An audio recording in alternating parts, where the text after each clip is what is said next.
കനത്ത മഴയിൽ സ്കൂളിന്റെ മതിലിടിഞ്ഞു എന്നൊരു വാർത്ത കൂടി. പാലക്കാട് വടക്കഞ്ചേരിയിലാണ് ഈ സംഭവം.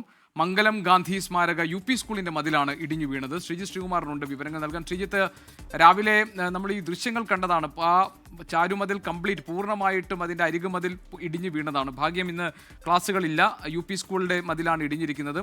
ഇത് ഈ മഴയത്ത് ഇടിഞ്ഞു വീണതാണോ? നാട്ടുകാർ ഇക്കാര്യത്തിൽ എന്താണ് പറയുന്നത്? ശ്രീജിത്ത്, മറ്റ് വിശദാംശങ്ങൾ എന്തൊക്കെയാണ്? ജി കെ, ഈ ചുറ്റുമതിലും അതുപോലെ തന്നെ ആ പ്രദേശവും തീർത്തും ശോചനീയമായി കിടക്കുകയാണ്. കാട് മൂടിയാണ് ആ പ്രദേശം പൂർണ്ണമായി കിടക്കുന്നത്. ഗാന്ധി സ്മാരക സ്കൂൾ മംഗലം, അതാണ് ആ സ്കൂളിന്റെ പേര്. സ്കൂളാണ്, കുട്ടികൾ പഠിക്കുന്ന സ്കൂൾ തന്നെയാണ്. ആ മേഖലയിലാണ് ഇത്തരം ശോചനീയ അവസ്ഥയിൽ ആ സ്കൂളിന്റെ ഒരു ഭാഗം കിടക്കുന്നത്. ആ മേഖലയിൽ ഇന്നലെ രാത്രിയും ഇന്നും ഉച്ചയോട് വരെയും ശക്തമായ മഴ തന്നെയായിരുന്നു. ആ മഴയത്ത് തന്നെയാണ് ഇത്തരത്തിൽ മതിൽ ഇടിഞ്ഞു വീണ് പുറത്തേക്ക് വീണിരിക്കുന്നത്. മതിലിന്റെ ഒരു ഭാഗം മാത്രമാണ് ഇടിഞ്ഞു വീണിരിക്കുന്നത്.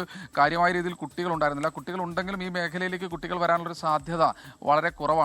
പ്രശ്നം ഈ പറയുന്നത് പോലെ ചുറ്റും കാട് മൂടി കിടക്കുകയാണ്. അതുകൊണ്ട് തന്നെ കുട്ടികൾ എന്തായാലും ഈ മേഖലയിലേക്ക് എത്തിപ്പെടാനുള്ള സാധ്യത വളരെ കുറവാണ്.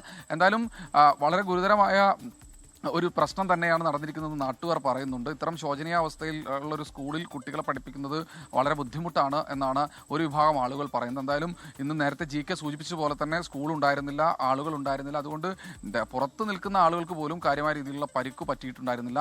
എന്തായാലും ആശ്വാസകരമാണ്. എന്തായാലും സ്കൂളിൻ്റെ മതിലിൻ്റെ ഒരു ഭാഗം ഇടിഞ്ഞിട്ടുണ്ട്. അടിയന്തരമായി അത് നന്നാക്കണമെന്നൊരു ആവശ്യമാണ് നാട്ടുകാർ ഉയർത്തുന്നത്. എങ്ങനെ പുല്ല് മൂടി കാട് മൂടി കിടക്കുന്ന ഒരു സ്കൂള്, അത് വലിയ ബുദ്ധിമുട്ട് തന്നെയാണ്. അതിൻ്റെയൊക്കെ ഭാഗമായി തന്നെയാണ് ഈ മതിലും ശോചനീയാവസ്ഥയിലായിട്ടുള്ളത്. ആർക്കും പരിക്കില്ല. അതിലൊരു ഭാഗം മാത്രമാണ് ഇടിഞ്ഞു വീണിട്ടുള്ളത്. പക്ഷേ സ്കൂളാണ്, കുട്ടികൾ പഠിക്കുന്ന ഇടമാണ്. അതുകൊണ്ട് തന്നെ ജാഗ്രത വേണമെന്നാണ് നാട്ടുകാർ ആവശ്യപ്പെടുന്നത്. ശരി, ശ്രീ ശിവകുമാറിനാണ് വിവരങ്ങൾ നൽകിയത്.